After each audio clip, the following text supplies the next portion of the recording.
Hey man, what's happening? Cool Water here again with another video. I wanted to comment on the Cam Newton Charleston White video on Cam Newton's Funky Podcast, I believe is what it's called. Got people walking by the dome in the office. I thought the video, let me see how I can make this sound. Charleston White is Dr. Jekyll and Mr. Hyde. I like the conversation because it's what the boys in the hood be talking about. This is what we rap about. We chop it up. But there is a misnomer about the intellectual prowess of Charleston White's ability to be able to execute and get actionable things done for the black community. Let me say that. I ain't saying I'm calling him no dummy. I'm saying his intellectual prowess has a sort of disconnect in some regards. Now, listening to him talk, he say, he been trying to help change laws and, he been working with the senators and all this, that, and the third. But like I was telling my partner, that don't mean nothing. See, we talking power. You working with white folk to try to help change laws that affect black people and give black people a leg up. These white people are not finna give you that option or allow you to have that much power. You understand? We need the Powernomics program by Dr. Claude Anderson. Now, he spent his last 60 years trying to get it popping, and you Negroes didn't get behind. Amos Wilson, one of the greatest scholars, psychologists of the 21st century, wrote Blueprint for Black Power. Unfortunately, still don't know how he died. They say he died, I guess, of natural causes, but he died at a very early age of like 54. He had Blueprint for Black Power, but he was going to go up against the power structure. When you hear Charleston talk and you hear Charleston spit the game that he's spitting in his so what's the word I'm looking for? It's so derogatory, but yet intellectual in the same sense. We'll use them two terms. Derogatory, but intellectual in the same sentence. It helps to open you up to the thought of us as a people being able to make progress and get change done. But Charleston has no power. Do you understand? He has no power. He has no ability to move stuff on a higher level in higher levels of government. You talking local government. He had local government policies that he was trying to help implement. But he in the local government, county offices, the courthouses, and then you slide to the strip club, because you on them hoes. And y'all tap dancing and chancing and prancing and you hanging out with the police officials. Okay, well, it's a contradiction because at the end of the day, like I said before, you got to play one side of the fence or the other. Now, if you're going to be the spook to set by the door, then that's going to be a very tricky game. And it ain't going to probably lead to you getting the outcome that you really want. But listen to him talk. For example, one of the things that I heard him say, he talked about black literacy rate and the black youth and the venereal diseases that the black youth had, but in particular, the black literacy rate. So 35% of the youth, he said, reads on grade level or above. Only 35%. They can't read. Blase skipping the third. Now, I'm in the school system. I work in the school system for over 20 years, man. And when I hear people talk about it, then you say, well, how do you solve the problem? Then these niggas don't know how to solve the problem. Why? Because they not in the system. See, you can't talk about a problem and you don't have the experience or the wherewithal or the know-how to solve it. Regurgitating data and statistics don't help. So, like I said, because I put this on Facebook, phonics, got to bring it back. Kids need to know how to use the dictionary. They need to know etymology. They need to know how to use the thesaurus. Grammar should be taught from 6th grade to 12th grade. They stopped teaching grammar after 6th grade. That's why these kids can't read and write. See?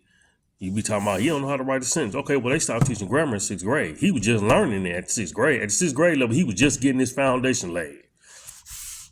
Dumbing them down. The Rockefeller, Frederick T. Gates Corporation, they put the school system in the position to do exactly what it do. Dumb you down so you be a worker bee. Can't have intelligent thinking, live, critical thinking, skill-oriented people. They took trades out of schools. When I was in school, we had trades. You could be auto mechanic. You could be hairstylist. You could be carpenter. They had all these trades. They took them out. So now kids don't have no options to not go to college. And once you go to college, so what? You can get in debt. You understand? So the podcast was good and it had its place, but there was no solutions to some of the shit he was saying. That's the problem. Charleston can talk. He talked that shit all day. Charleston can spit that juice. He a comedian on one hand, then he can get serious on another. I don't have no problem with the brother. I don't give a damn what he do. But at the end of the day, can't solve problems. That's what the real thing is about out here. Solving problems for the black folks.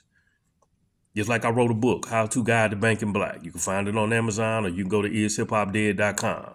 Okay, well, How to Guide to Banking Black. That was a problem. That problem came about from watching Jermaine Dupri and Killer Mike talk about going to get black bank accounts in the black institutions. But my premise was, hey, don't matter what bank account you got. When you walk out that door, you still are putting your money into a corporate system that's been laid out to take it. Everywhere you go, you leave your house, or should I say you leave that black bank, McDonald's is right there. Quick Trip is right there. Exxon Mobil is right there. Walmart is right there. Subway is right there. KFC is right there. They're going to take the dollar right back out your hand. Why? Because we have no institutions that we own and control that will allow us to bounce the dollar. That was the premise. So you can bank black all you want to. You understand? But in the book, I tried to give a solution. You understand? Amazon.com for How to Guide to Banking Black. So the fiery speech from Charleston was cool. It sounded good. It sounded niggerish with a bit of intelligence. It sounded like we talking the hood, in the neighborhood. If I'm talking to one of the homeboys, I'm going to be spitting the same ish that Charleston spitting when we talking about certain issues and certain topics. But the rhetoric is not solving the problem. Ain't but two plans out there that's been laid out to help black folk fix their problem. Dr. Claude Anderson's Powernomics. Amos Wilson had Blueprint for Black Power, and it may be one or two more. Now, you got Umar over there trying to put the school together so he can re-engineer the subconscious mind and the thinking of the children, because the adults is done. Can't do nothing with that. You understand? They done. Can't do nothing with that. Like they said, if you ever watched or heard some of these psychologists or doctors talk about the terminology or the terms that the Jesuits use, they say, give me a child to the age of 7 and I'll show you the man. 7 is the first 7 years. That's the growth period. That's the conditioning period. Once you get that child at the age of 7 and he's already been programmed, he gonna pretty much for the rest of his life follow suit on what he got in the first 7 years. You can't fix black folks intellectually, emotionally, socially, spiritually, because we programmed. You understand? We don't have, we have to do a lot of undoing in order to fix the problems that we have, in order to us to become so-called a competitive group of people. So I think overall, Charleston be spitting that juice. It sounds good. He be saying some critical shit that need to be said. He be hitting folks in their head with some real game because you need to hear it.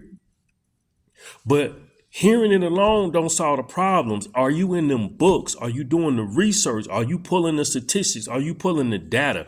Are you putting together plans and programs and writing articles and papers that's going to allow the problem to be placed out into the atmosphere, into the universe, so people can start to gravitate towards it?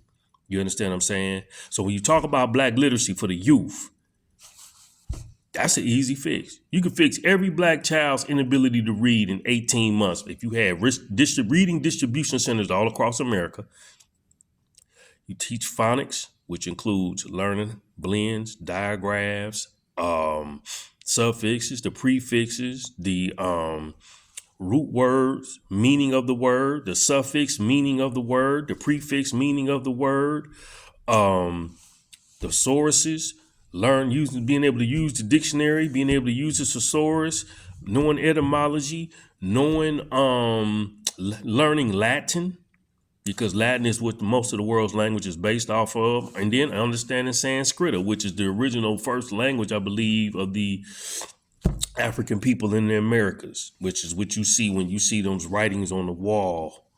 Bird with a stick under it, or a man holds some type of spear. That's Sanskrit, the start of it, and then language evolves over time, so to speak. So, the Funky Fresh podcast was cool. It had its place. I think it was good. I think Charleston said what he said. But again, Charleston don't have no power. Charleston can't fix these problems. He's not going to fix these problems. He's a dude, just like so many before him, a prophet who's shedding light on the subject matter. And the subject matter would just be a tabletop conversation, because it's only a handful of people who have the skill set, the experience, the knowledge, the wisdom, the wherewithal, and the fortitude to be able to try to implement something that's going to go up against the machine. Go up against the dominant society of people out here who control every facet of our lives. You understand? So I'm gonna leave it at that. Comment, leave some comments. Let me know what you think about it. And, let's build on this. You understand? So I'm Cool Water. Look for me at the blog, ishiphopdead.com. Check me out on the home base site, thedigitaldopeman.com. And let's wrap. Like I said, you can check out the book, How to Guide the Banking Black, at Amazon.com or ishiphopdead.com. Check that out. Go read synopsis of it or whatever. And, let's get it. Peace and stay blessed. Holla.